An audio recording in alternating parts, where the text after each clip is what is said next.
And welcome to Crypto Maniac, just popping in to give you today's news around the crypto space for September the 16th.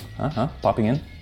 Anyway, so before we get started, just interesting, last time we spoke, I had mentioned that, who knows, we might even see a $3,000 Bitcoin, which actually happened yesterday. So it was really interesting and got pretty greedy down there, as Bitcoin even went on sale briefly for 15 minutes, even below 3,000. So pretty crazy deals down there before shooting back up to over 3,800.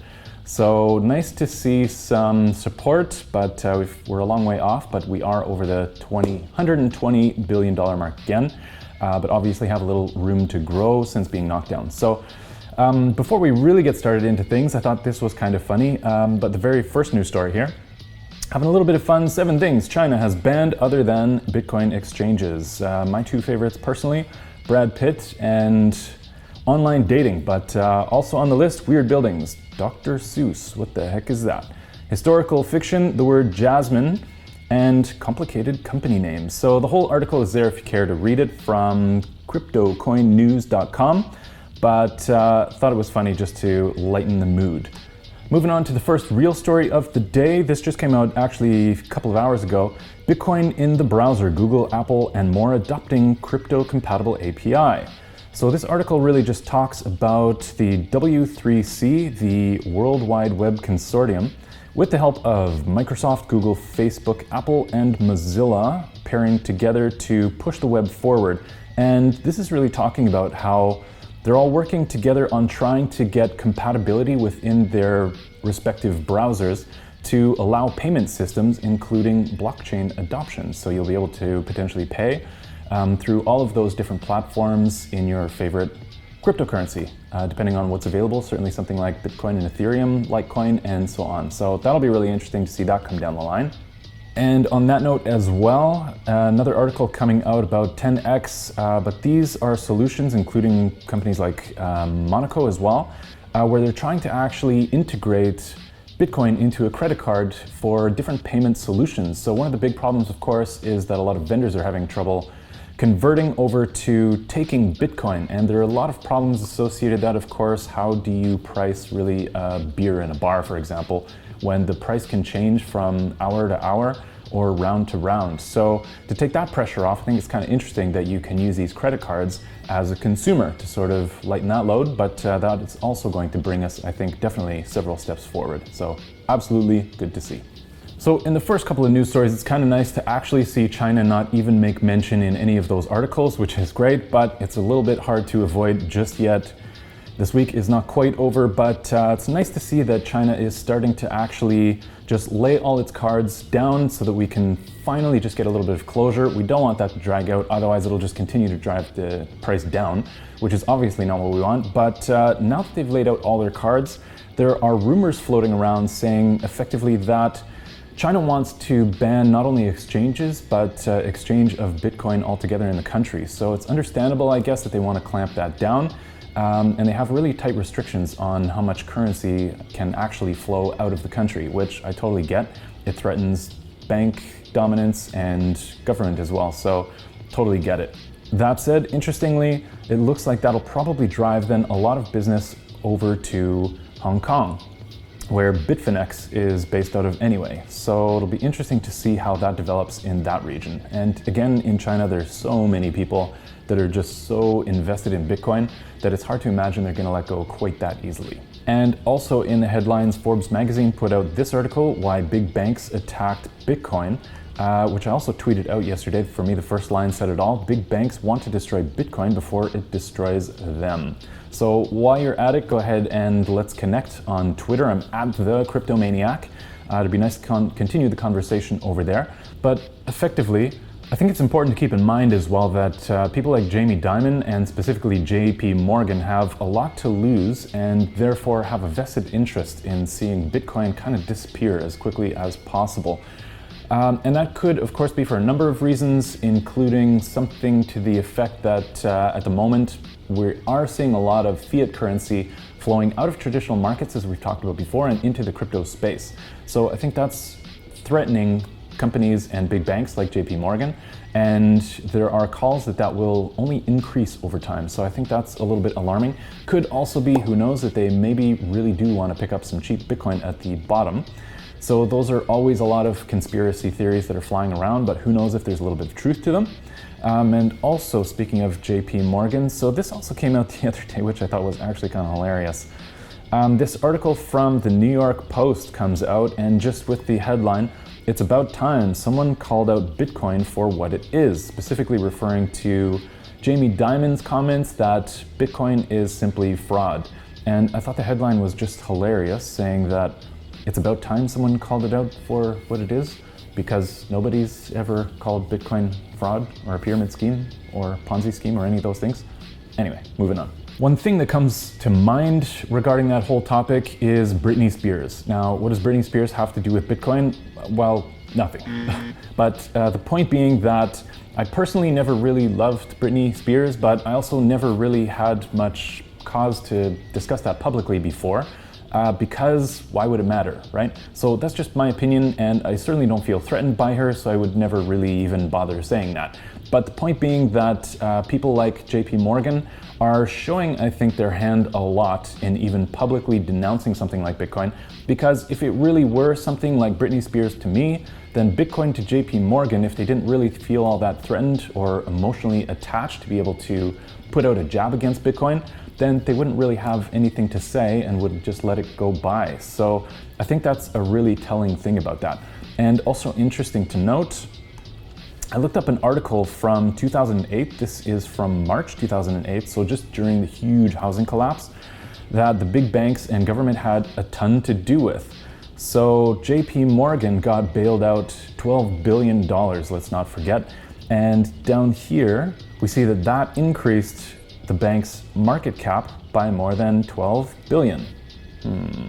Food for thought. So beyond that, of course, there are a few things to consider, and by far, Bitcoin is not really necessarily the investment for the masses just yet. The crazy volatility is really crazy. I mentioned in my last video, if you're really not ready for that crazy downside, then you're absolutely not ready for huge crazy gains either. And I think that's a big deal. So Bitcoin is certainly not for everyone, and that kind of makes sense, right? So you have to have a pretty hard stomach to be able to deal with that. And that will become a more attractive investment instrument once there's a little more capital in the crypto space to the tune of maybe trillions of dollars instead. So I think that will level out these massive fluctuations. And just when I thought I was kind of late to the party, I definitely wouldn't consider myself an early adopter. That said, I have been around for a while, but the funny part is that these things considered right now, this is still early adoption and it hasn't yet been brought to the masses. So there's still a lot of upside potential, and right now does represent naturally a massive opportunity. All things considered, it's kind of funny to see actually what a delicate little flower Bitcoin can be sometimes.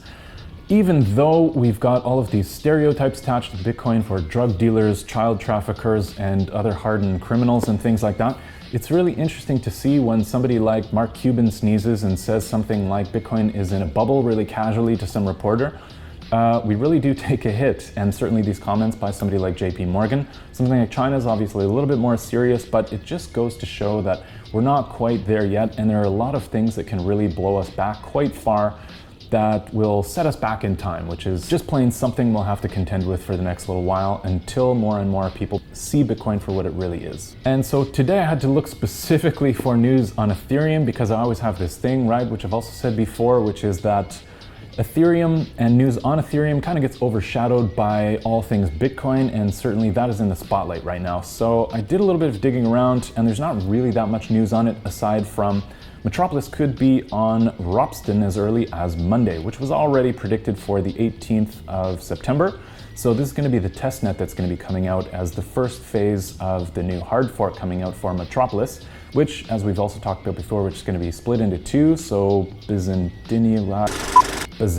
So hopefully that is a step in the right direction. And another thing that I kind of wanted to clarify is that in my own personal Facebook chats and things like that and groups, I discovered also that, I guess it's not a huge surprise, but there are some early investors that are a little bit new to the space and were confusing the idea of a hard fork and equating that with a chain split, which is not necessarily the case. So a hard fork maybe has become a bit of a dirty word in the meantime, but important to keep in mind, A hard fork doesn't necessarily equate to a chain split. So a hard fork really is an upgrade in this case, and that chain split is not likely to happen. Could, but probably won't. It does, however, have yet to be seen whether that will really take the price action a little bit higher, as people are a little bit nervous right now, and definitely Ethereum has taken a bit of a beating, but this new phase is an attempt to try to deal with some of the scaling issues that has plagued a lot of top cryptocurrencies, including Bitcoin, which we're now trying to solve right now. But over here on CoinMarketCap,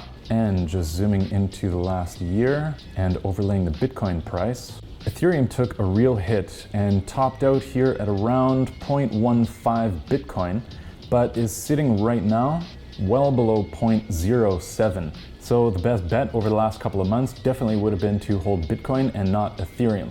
That said, that is not an indication of future things to come, and we'll just have to wait and see what Metropolis holds for the price in our future. And lastly, over at Bitcoinity, there's a new tool that's evolved over here, which shows the global sentiment towards Bitcoin. So on the left are all of the buy orders in the order book, and over here on the right are all of the sell orders. So this is a combined look at all exchanges that are available for Bitcoin trade. The tool that I've typically used is Bitfinex, and you can see it's number one in trade volume here. So as you hover over, you see very specifically what's going on here. So you can also zoom out just a little bit to get a fuller picture here to gauge market sentiment. And because Bitfinex has been traditionally one of the biggest players, I've often used their tools here, which I also find pretty good over at bfxdata.com.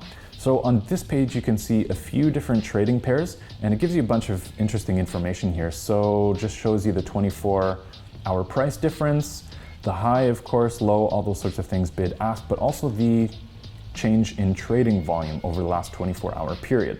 So you can go into whatever you want here, but for the sake of argument, since we're on the topic, let's look at BTC USD. And as this loads, you can see down here at the bottom, there is buy and sell sentiment over the last hour, as well as buy-sell sentiment over the past 24 hours, as well as trades over here on the right that are going through currently, and the order book down here, which you can scroll through just to sort of also gain sentiment, but that's reflected in this area right here to see where support is and where resistance levels are. So you can scroll through here depending on which way you want to see it. The further to the left that green bar goes, the higher the order, and conversely, once you get over here, the further to the right the red bars go, the bigger that order. So I find that a pretty good tool, even if I'm not going to trade necessarily on Bitfinex directly. So that's all I've got for you today. Thank you so much for tuning in, and let me know in the comments below, do you prefer to see my living room here on the big red couch, or do you prefer the studio? Let me know in the comments below, and as always, your thoughts, of course, on things like Ethereum. Do you think there's going to be a bit of a bounce, or is it better to hold something like Bitcoin for the long term? And all kinds of other things. Whatever you think is relevant, feel free to let me know what you'd like covered in the future, and I'll do my very best to accommodate that. So that we can grow a little bit here together. And as always, of course, there are a few donation links in the description below if you care to do so. But also even just a like, a share, or a comment below really do help the channel grow a lot. So guys, thank you so much for tuning in, and we'll catch you next time. Bye-bye.